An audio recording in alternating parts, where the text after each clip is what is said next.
let's talk about the Iron Man match here, because you've got Christopher Daniels, who recently called it a career, wrestling his last match. And I think you and I both agree timing is everything.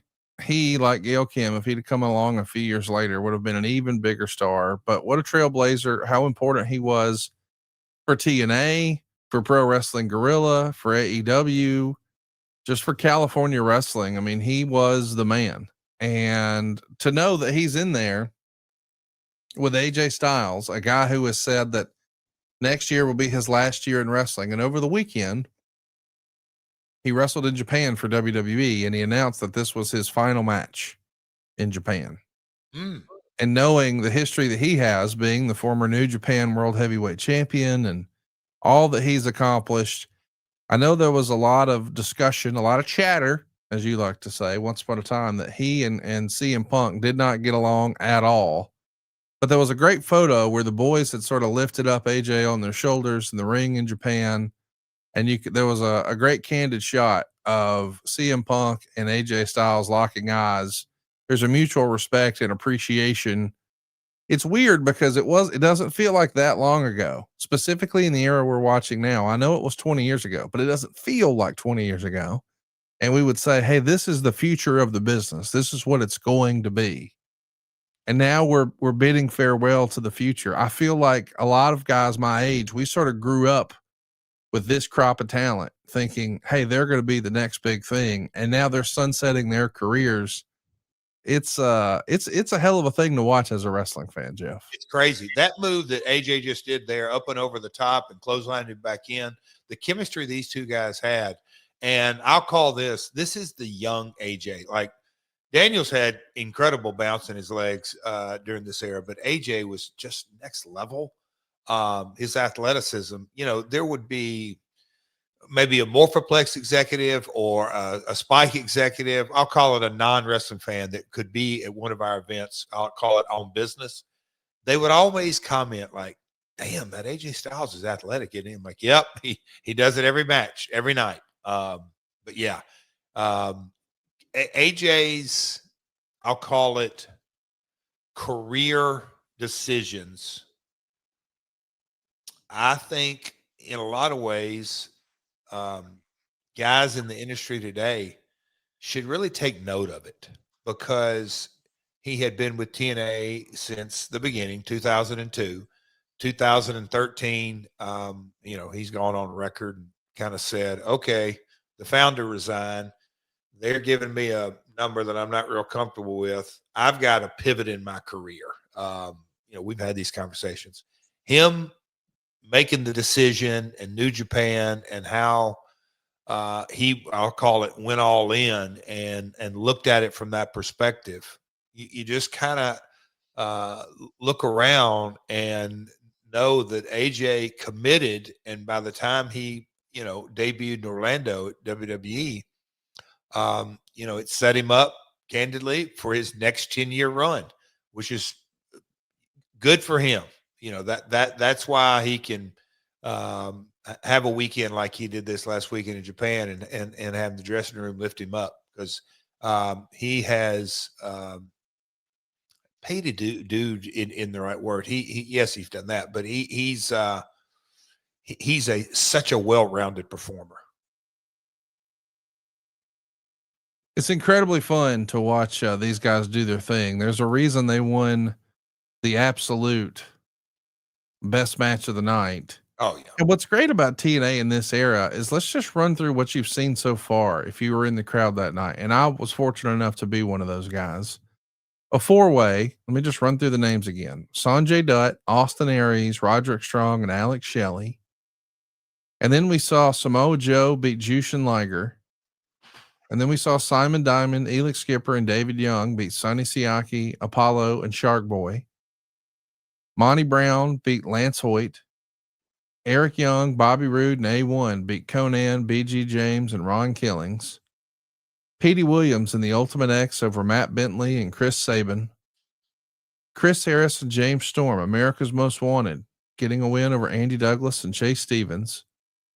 Then that incredible Monsters Ball we just watched, that even Meltzer said was a show stealer. Rhino, Sabu, Abyss, and Jeff Hardy And now we've got a technical match here with a lot of high spots. AJ Styles and Christopher Daniels in a 30-minute Iron Man match for the X Division title.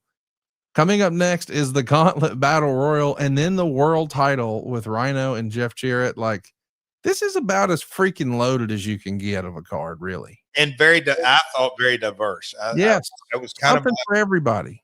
Yeah. And that was always, taught to me. I just think when you look at professional wrestling and the audience that it brings out, there is, I don't say just this, something for everybody, because everybody performed at a high quality, but it makes a table spot that much bigger if you don't see 6 of them a night. I know that's the low hanging fruit as far as comments, but these guys get into a technical match and go 30 minutes and they're next to last, and they followed all that.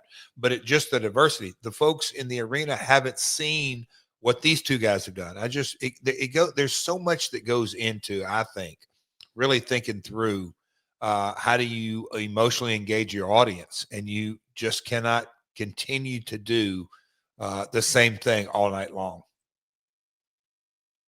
Well, you're switching it up. And, by the way, you're doing this in front of a big audience. We mentioned there's between 30 and 35,000 buys for this. A lot of this is because the night before Impact set a record, 1.28 million viewers. Think about that. It's unbelievable. So, as a reminder, week 1, 800 and something, week 2, almost a million, like 990 something. Week 3, the night before the pay-per-view, 1.28. You had to be so optimistic. I mean, you talk about mixed emotions. Hey guys, we did record ratings. Oh, we lost the main event. Same day. It's unbelievable. Yeah, but you know what? And yes, obviously you can't compare apples to apples. It was a different era, but for the time, this is not even primetime television, and you're doing 1.2, 1.1, whatever it was, 1.1, 1.2, 1.28. Yeah. Yeah. So almost 1.3 million viewers at 11 o'clock Eastern. It obviously we were on cloud nine in a lot of different ways, but like Grado or Will Ospreay, there is a generation of folks that when for the first time they saw this product on, because all they had ever seen was WWE. They saw an alternative. And so, it's very cool to kind of look back on this and know that the momentum that we had and then really started to generate in these early Spike days. I want to mention you had people from all over at this show. Fans from New York were there, fans from Chicago, even fans from Alabama were there. Yeah. How about Japan? How about Italy? How about Australia? Even the UK. It's got to be, I don't know, something that makes you feel good to know that, your dad started promoting wrestling in Memphis, Tennessee, and then, Evansville, Indiana, and Louisville, Kentucky. And there were some stretches, but to know that now people are consuming your content and then flying in to see it in person from Japan and from Italy and from Australia and from the UK. I think we kind of take that for granted now because technology is so different then. Now, thanks to our phones, we've got access to every wrestling promotion in the world throughout space and time. But that was not the case once upon a time. And the idea that you have people who were making a trip to come see it in person, that had to make you feel some sort of sense of pride, right? Yeah. And, sitting there at ringside looking at Jimmy Suzuki, legendary Japanese photographer, Bill Otten, obviously Lee South, who was with us from day one. He's been the lead photographer at AEW since day one. North Alabama guy, shout out Ardmore, Tennessee. Exactly.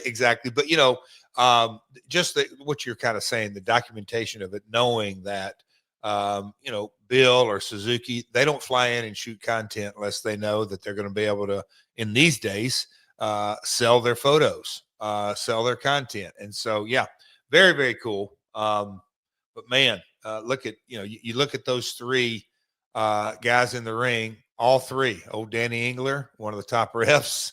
AJ, obviously we just talked about him, and Chris, his position at AEW is right there at the top. So, yeah, man, Very cool to see, Connie. I want to give a shout out too to some of the positive notes here that Dave Meltzer had about your first episode of TNA on Spike. Dave wrote, "My main feeling when it was over is that TNA needs to produce 2 shows per week. The reason is not that the show was so great I want to see it twice, but I would never call it bad or boring. But it was exactly what I feared. They tried to cram so much into 1 hour that in the end, nothing had meaning. From start to finish, everything felt rushed. It was like watching the old Mat Rats out of Canada, which was a fun show filled with great moves, but nobody's personality got over and no stories were told. AJ and Roderick Strong rushed through so fast with their match that you were left with a feeling of nothing but a few oohs and ahs of Styles' more spectacular moves." Like, I like the idea that Meltzer, even in his own way, is giving a backhanded compliment saying, "Hey, this is good, but we need more of it." Did you feel immediately that there was pressure that you needed more time as well? From the day that we were told, hey, we're going to do a time buy at Fox Sports Net, I knew, because of my Memphis days, to write a 1 hour wrestling show, 42 minutes, but you're promoting, in theory, a 7-match minimum card. It is in even in this time, 2004, 2005, because in the old days, the territory days, you didn't have to worry about really building a opening match or a second or third match on the card. There came a time where those days were gone. When during the Attitude Era, the philosophy, that's when enhancement matches went away for all intents and purposes. During the Attitude Era, the Monday Night Wars, they basically phased out enhancement matches. So when you have every match competitive and you're building stories and storylines and doing the card and looking at anywhere from, I'll call it 7 to 9 to maybe 10 on a pay-per-view, to try to create, and that's where it gets really, really hard when you have one 1 hour show. Now AEW, obviously, we have 4 hours a week to tell stories. WWE, we'll call it, in a lot of ways, 7. You count NXT, if you will, that to tell stories. So when we're trying to sell a pay-per-view of 7 matches, but have 1 hour a week to do it, Dave, there's some validity to that. It was really a tough challenge. SaveWithConrad.com. My name is Rajiv. I'm in Sacramento, California. I came to Save with Conrad because I've heard Conrad talk about how he helps people all the time save money and the best route to go for getting some mortgages and finances done. And having heard so many different testimonials in the past, it made the most sense to go this route. We were in the market for a new house and we wanted to know what we could afford. So we spoke with Steve and then Diane to get through the pre-approval process to see what we could afford. And then once we were able to understand that aspect of it, that was when we were able to shop around for a house to get a mortgage through Save with Conrad. Everybody on the team was great. Everybody really explained everything fully to where it was more in like layman's terms to where I could understand it as someone not in the business or having shopped around for houses too many times. So being able to understand every step of the process and talking with everyone on the team about that was really, really helpful. And it made me feel really confident that I was going the right route. I would definitely recommend Save with Conrad to others. I know that sometimes people look at it and they go, oh, they're based in Alabama, what could they help me with? But I'm out here in California and they were able to square everything away and get things done really quickly, as opposed to sometimes even people out here don't move as quickly as the Save with Conrad team. So everything was really well done, really efficient, and I would definitely recommend Save with Conrad to others. My name is Rajiv. I'm in Sacramento, California, and I was able to get into my dream home with SaveWithConrad.com. That's number 212, non-equal housing lender. SaveWithConrad.com.